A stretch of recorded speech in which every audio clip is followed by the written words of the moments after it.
In this unit of study, we're going to look at the Roman Empire that begins with the reign of Octavian, also known as Caesar Augustus, and ends around 400 AD. The Pax Romana is a Latin word for Roman peace. For 207 years, 27 BC to AD 180, peace was the gift that Rome gave to the people it ruled. The immense territory within those borders was largely free of war. The city of Rome was home to 1 million people. The Age of Augustus. Augustus built the foundation for the Pax Romana through far-sighted policies. He gave the impression of working with the Senate and avoid humiliating the senators. At the same time, he maintained control of the governments by setting up a civil service system. Augustus encouraged trade and glorified Rome with splendid buildings and created a system of government that survived for centuries. He introduced a common coinage, denarii, and made trade between different parts of the empire a lot easier. He eliminated taxes on goods that moved across borders, making Roman lands one large economic empire. Highway construction, aqueducts, and also used concrete and commissioned Greek artists and architects to build temples, similar to the Parthenon. Additionally, a state postal service was established, similar to what was done by the early Persian Empire, which brought the province closer to Rome. Finally, a more accurate and honest census of wealth and population within the provinces was conducted to assure a more just assessment of taxes. Augustus also directed his seemingly endless energies toward other pursuits aimed at satisfying the general public and the intelligentsia. These efforts included public works projects such as the building of many temples and reviving ancient sacrifices and festivals for the state religion. In fact, he chose new members for the priesthood, and he himself became Pontificus Maximus, the highest religious dignitary in Rome. Most important for the education of citizens, he encouraged their intellectual pursuit, and to reinforce his approval, Augustus became an important patron of letters. Augustus, like Julius Caesar, initially took power through his consulship and by becoming tribune of the people, as well as holding a host of other important magisterial positions. He prudently did not abolish the body of the Senate, but did rein it in by purging it of potential enemies and then terminating the Senate's control of its two strongest political advantages, the army and the power of the tax collection. The army. The military reforms of Augustus centered around the establishment of a permanent standing army. This new army consisted of professional soldiers who enlisted for 20 legionnaires or for 25 auxiliary years, and they were paid fixed salaries and given fixed bonuses upon retirement. The army's high command was entrusted to a legatus, who was appointed by Augustus and loyal to him, not to the Senate nor to Rome, the government, or the state. Most troops were stationed in the imperial provinces with 9 cohorts of 1,000 men each, reserved for the Praetorian Guard, who were deployed as Augustus's personal bodyguards and stationed on the outskirts of Rome. The importance of this mostly Roman citizen army being assigned to the provinces that a considerable number of soldiers married local women and settled in the region, thus helping to Romanize the provinces. The army officers, on the other hand, were periodically reassigned from one province to another, which instilled in them more of an imperial point of view than a Roman perspective only. This rotational policy of army commanders generated imperial patriotism in their ranks, not to mention fostering a fierce loyalty to Augustus himself. Recall that he was also the supreme commander of the army. Besides establishing the only standing army in history up to that point, Augustus also ended the practice of allowing rival independent generals to raise impoverished fighting forces.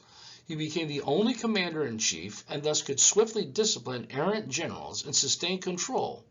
Concurrent to these army reforms, Augustus created a small navy, similar to a coast guard, for curbing pirates and their nasty habits of preying on Mediterranean commerce.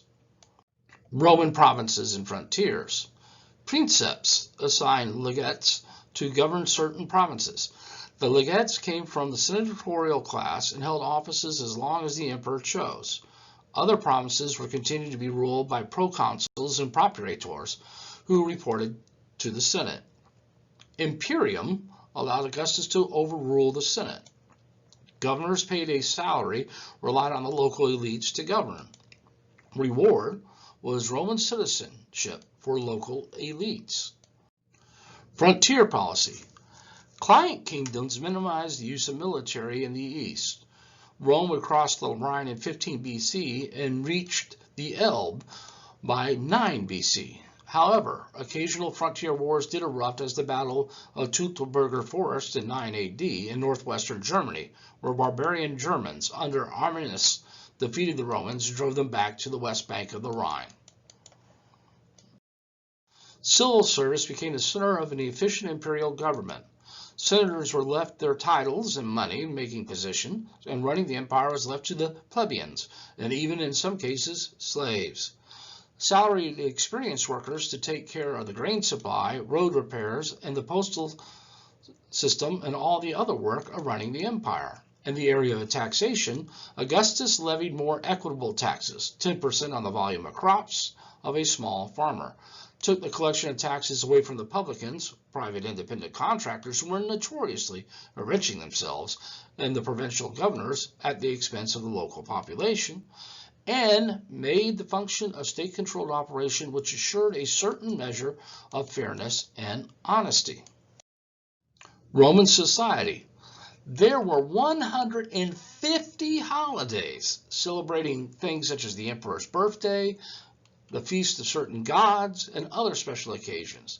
The holidays were enjoyed by the rich and the poor, but they had very little in common. The wealthy spent large sums of money on fancy houses, statues for their gardens, high-priced slaves, and especially banquets. Most had country estates called villas. Some had estates that grew much of the empire's food supply. Later, these villas would become fortified as protections against bandits and tax collectors. The senatorial class possessed property worth 1 million sesterces and reduced to 600 under Augustus. The equestrian class order was open to all Roman citizens that held property of 400,000 sesterces. The poor Romans. Large portion of the population was unemployed. They lived in dingy, run-down, rat-infested homes and crowded wooden tenements up to 7 stories high. Still, they were provided with food and shelter, a welfare class. Augustan reforms. The cult of the emperor and the imperial cult served as a unifying instrument in the Roman world. Temples were built to honor Julius Caesar. The worship of Augustus and Roma became essential in the foundation of the imperial court. He was even claimed as a god after death. There was also social legislation for morality. The most liberal of Augustus' social reforms stipulated that a mother of 3 acquired the designation of extremum liborium, the right to wear a special garment, and freedom from the power of her husband. In addition, Augustus made divorce more difficult to obtain and levied penalties for adultery.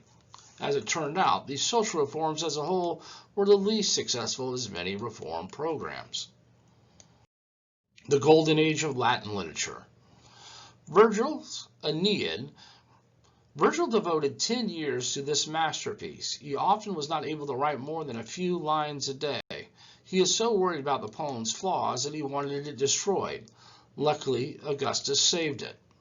The epic, consciously modeled after Homer, traces Rome's origin far back before Romulus and Remus to Aeneas, one of the Trojan warriors in the Iliad.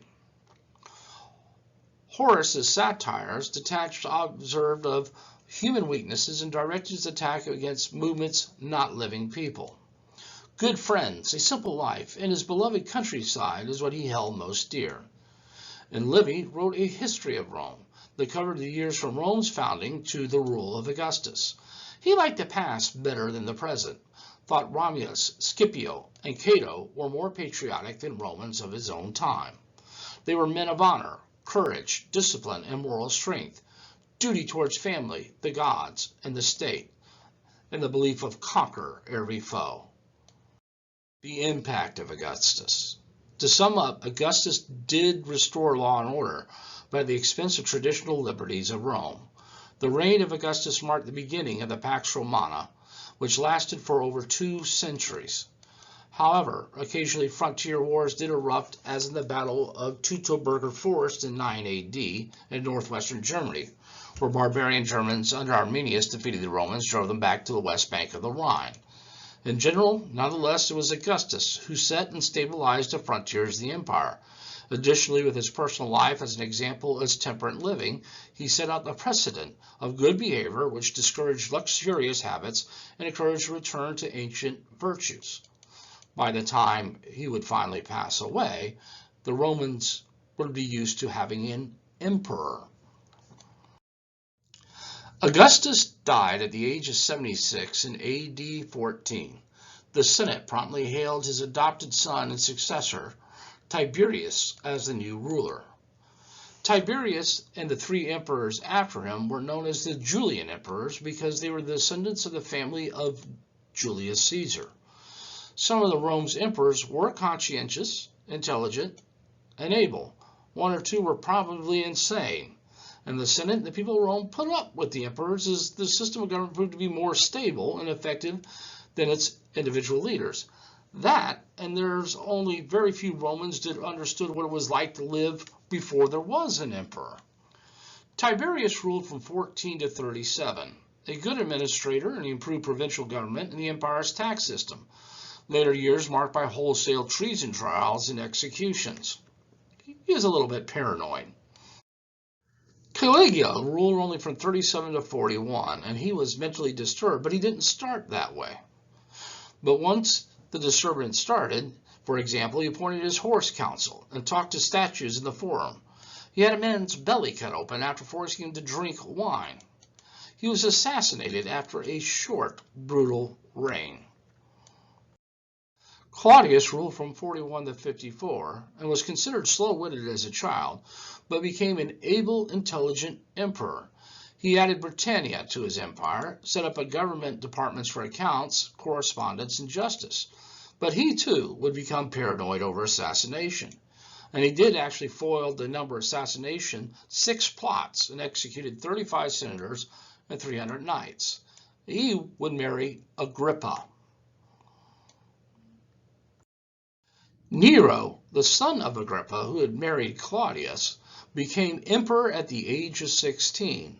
He was devoted to the arts, a good administrator, but increasingly vicious in his use of power, responsible for many murders, including that of his own mother, 2 wives, and a stepbrother. He castrated his male lover and rebuilt Rome after the Great Fire in 64 AD, and began persecution of Christians. But he would commit suicide as they were coming for him. Then came the year of the 4 emperors in 69, where Rome went through these 4 emperors. It was very unstable. The Flavians. Vespasian ended the civil war in AD 69 and restored the empire's finances and reformed the army. Titus would open up the Colosseum, and his reign marked the eruption of Mount Vesuvius that destroyed Pompeii and Herculaneum. And Domitian ruled dictatorially but efficiently, and later feared treason everywhere and executed many, and was assassinated. Are we starting to see a pattern here that seems like near the end of their lives they become really paranoid and have a lot of people killed and then almost end up being dead by assassination itself? The 5 good emperors reigned from 96 to 180. After Domitian was assassinated in AD 69, the Senate chose Nerva emperor. He released those in prison for treason, banned future prosecution for treason, and granted amnesty to many whom Domitian had exiled. He restored many confiscated property and involved the Roman Senate in his rule. In October 97, the Praetorian Guard laid siege to the imperial palace of the Palatine Hill and took Nerva hostage. He is forced to submit to their demands, agreeing to hand over those responsible for Domitian's death, and even given a speech thanking the rebellious Praetorians. Praetorius and Parthenius were blamed by the Praetorians for Domitian's death and were killed. The one contribution he made to the Pax Romana was adopting a respectable army leader as his heir, Trajan. Trajan was Spanish-born. First from the provinces, the empire reached its zenith under his rule when he conquered Dacia, Romania, Mesopotamia, and the Sinai Peninsula. In peace times, he corresponded with Pliny the Younger on the subject how to deal with the Christians of Pontus, telling Pliny to leave them alone unless they were openly practicing their religion. In public works, he built several new buildings, monuments, and roads in Italia and his native Hispania. His magnificent complex in Rome, raised to commemorate his victories in Dacia and largely financed from that campaign's loot, consisting of a forum, Trajan's Column, and a shopping center, which still stands in Rome today. He was also a prolific builder of triumphal arches, many of which survive, and he adopted a distant relative, Hadrian, as his son. Hadrian consolidated early conquests rather than adding new lands, and reorganized the bureaucracy and set up a postal service, and he traveled throughout the empire. The wall that was built chiefly to safeguard the frontier provinces of Britannia, which is almost the border of Scotland, by preventing future possible invasions for the northern country of Caledonia. He adopted Antonius Pius as his son. Antonius Pius built even more public works and expanded programs for the education and child welfare, and the army begins to decline. He then will turn and adopt for his son Marcus Aurelius. Marcus Aurelius, the last of the good emperors and subsequently the ending of the Pax Romana, faced widespread barbarian invasions of the Syrian and Danube frontiers. He wrote the philosophical work Meditations as a result for his own guidance and self-improvement. He had been a priest at the sacrificial altars of Roman service, and he was an eager patriot. He had a logical mind, though his notes were representative of Stoic philosophy and spirituality. Meditations is still revered as a literary monument to the government of service and duty. It has been praised for its exquisite accent and its infinite tenderness, and saintliness being called the gospel of his life. They have been compared by John Stuart Mill in his Utility of Religion to the Sermon on the Mount. With his death would end the Pax Romana. Here we see the map at the height of the Roman Empire and the various trade routes and also roads that were built that connected the entire empire. The Roman cultural and society. The Greco-Roman culture would emerge, which was a blend of the Pax Romana, the Roman peace, and Greek cultures. The Romans revered the Greeks, other philosophy, art, and their culture, and just blended it together, almost similar to when we looked at what Alexander the Great did with creating Hellenism, the blending of Greek and Persian, Eastern cultures. The Silver Age of literature. Years between the deaths of Augustus and Hadrian, criticism replaced patriotism. Praise was replaced by satire, writings that mocked society for its foolishness and its wickedness. Seneca was a Stoic, lived according to nature and accepting events as part of a divine plan. He was very hypocritical because he called for the simplicity, yet became very wealthy. Juvenal wrote about the morals of private citizens, attacked the excess of Roman emperors and affections of Roman women, his own poverty and inequalities of Roman society. Tacitus scorned the Roman government annals and portrayed every emperor from Tiberius to Nero as cruel and corrupted by power, and he was disgusted with the abuses of power. The buildings of Rome during the era.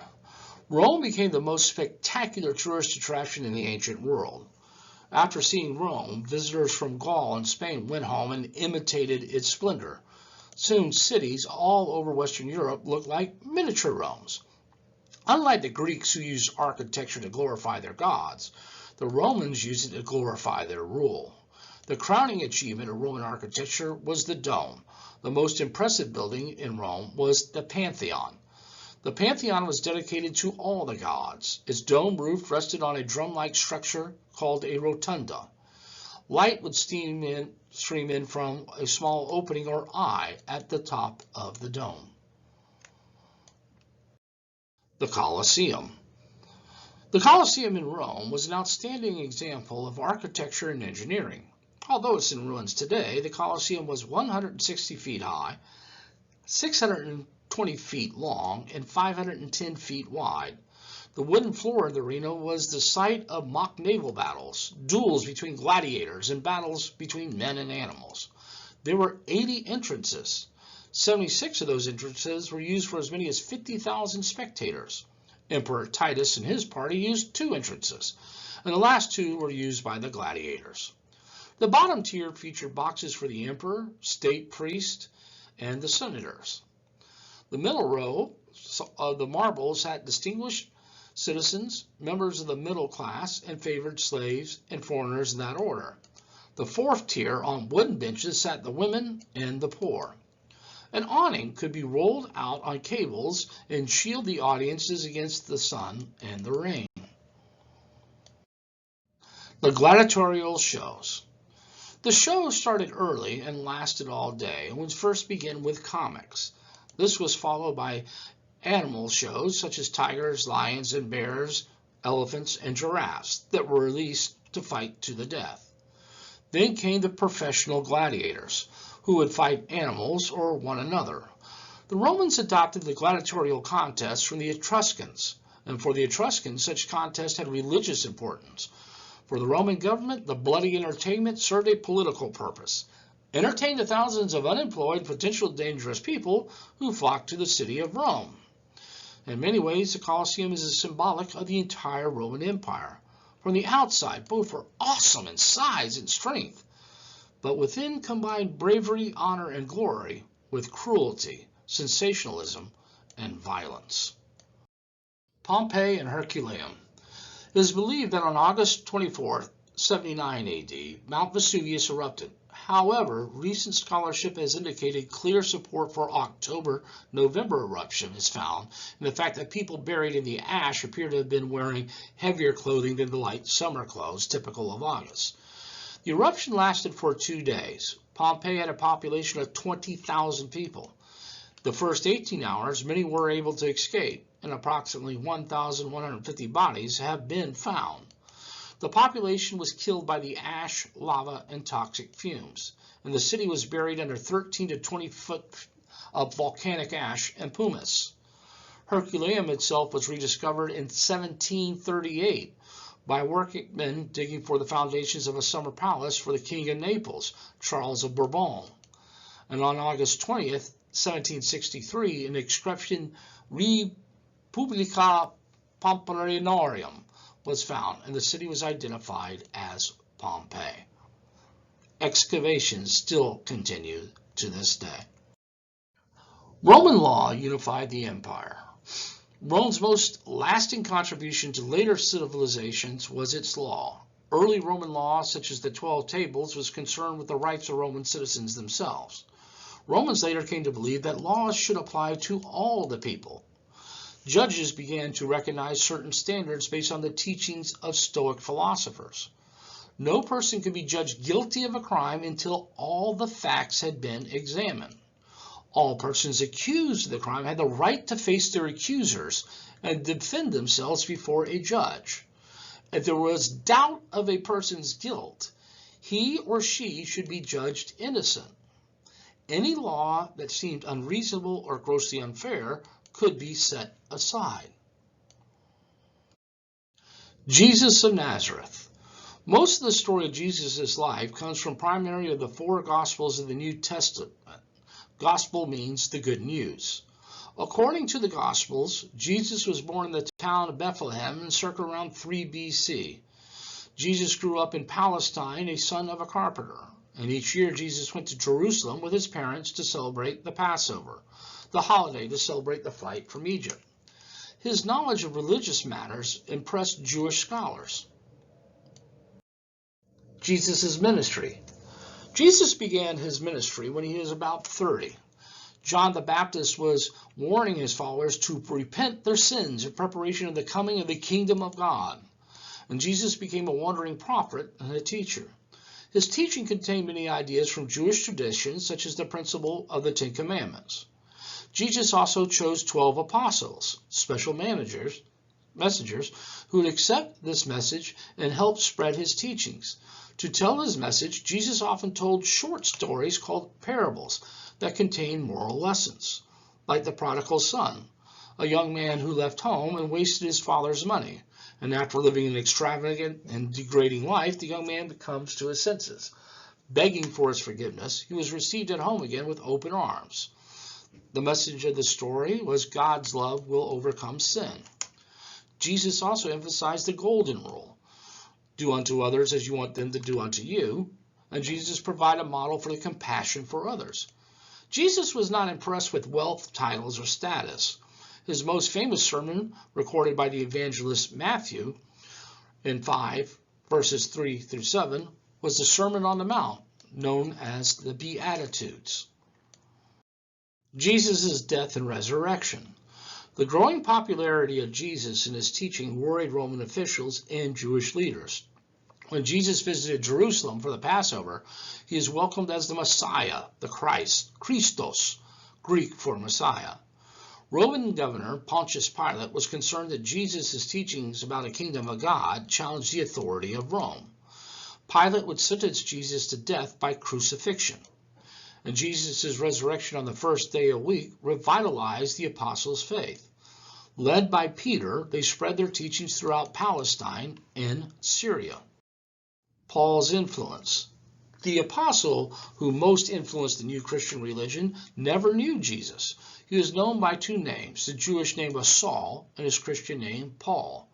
First, Saul thought Christianity should be stamped out. While traveling to Damascus in Syria, he received a powerful religious experience. From that moment, Saul the Jew became Paul the Christian. He dedicated the rest of his life to the teachings of Jesus.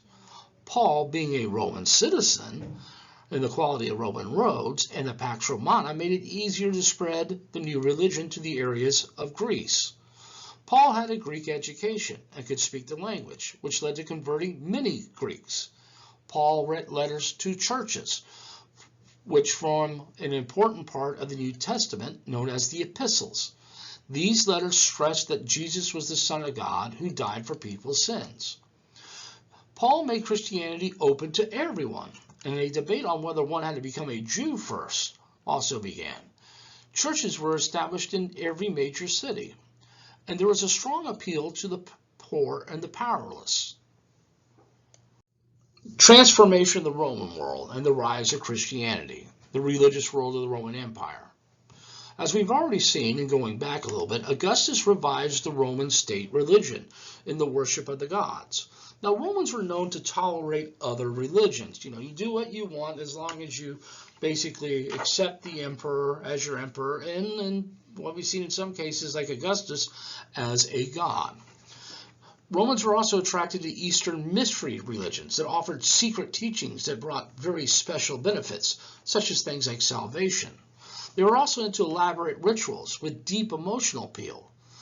So religions, ancient ones like Mithraism from Zoroastrianism, the god of light, for men only, and baptism from the blood of the bull, to pay homage to the sun on the first day of the week, and feast on December 25th. Rome struggles with Judaism. Judaism and Christianity posed a problem for the Roman Empire. Neither Jews nor Christians were willing to worship the emperor as a god. For Judaism, the war against the Jews, despite Roman tolerance of Judaism, many Jews remained fiercely opposed to Roman rule. In AD 66, a band of Jewish revolutionaries called Zealots tried to throw off the Roman yoke. Rome burned down the Jewish temple, which was the Temple of Solomon. All that remains is the western portion of the wall, which today is the holiest of all Jewish shrines. The last stronghold, a fortress near the Dead Sea called Masada, Jews were able to hold out in AD 73. Over 500,000 Jews died in that war. In AD 130, the Roman Hadrian ordered that Jerusalem to be rebuilt as a Roman colony, and a shrine to Jupiter to be built on the site of the temple. Again, the Jews rebelled, and after 3 years of fighting were defeated with the loss of another 500,000. The Jewish state was non-existent, but the religion still survived. Early Christianity. The agap was the common meal or love feast in the celebration of the sacrament known as the Holy Eucharist. Both women and men played important roles in the early church. Presbyters were a board of elders in local churches. Bishops were seen as successors to the 12 apostles.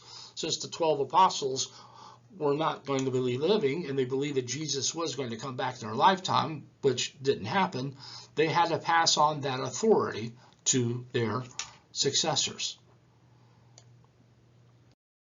In the Gospels, Jesus had singled out the Apostle Peter as the rock on which the Christian church would be built, and Peter would act as the first bishop to set the moral standards and supervises the finances of the local church. Later, Roman bishops argued that Peter was the first father, papa, or pope of the church. The argument became known as the Petrine doctrine in the western part of the church. This was not accepted in the eastern part of the church of Christianity. Changing views of Christianity.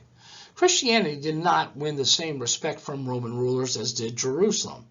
They held their meetings in secret and used the ichthyists connected to Christian groups in distant areas seemed as a threat. Rumors of the Lord's Supper using children in sacrifices.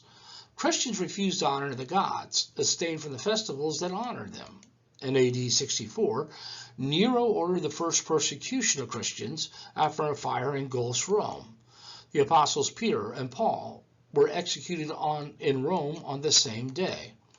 Nero was the only emperor in the first century to persecute the Christians. The appeal of Christianity. Bishops gained power, and the presbyters emerged as clergy subjects to the bishops. Salvation had an appeal to those who were poor and suffering. Viewed as another mystery religion, offering immortality as a result of a sacrificial death of a Savior God. Jesus was human, not myth, such as Isis or Mithra, and the initiation by baptism, not by money. All were welcome. One could have a personal relationship with God. This becomes very appealing. Communities in the sense of belonging to help the poor, the sick, and the unfortunate. All are welcome regardless of ethnicity or sex. And Perpetua, an aristocratic woman, chose to die for her faith on March 7, 203, becoming what they would call a martyr. Persecutions. As the Pax Romana began to crumble, the Romans grew harsher in their treatment of the Christians who would not worship the emperor. Marcus Aurelius brought Christians before Roman magistrates for trial.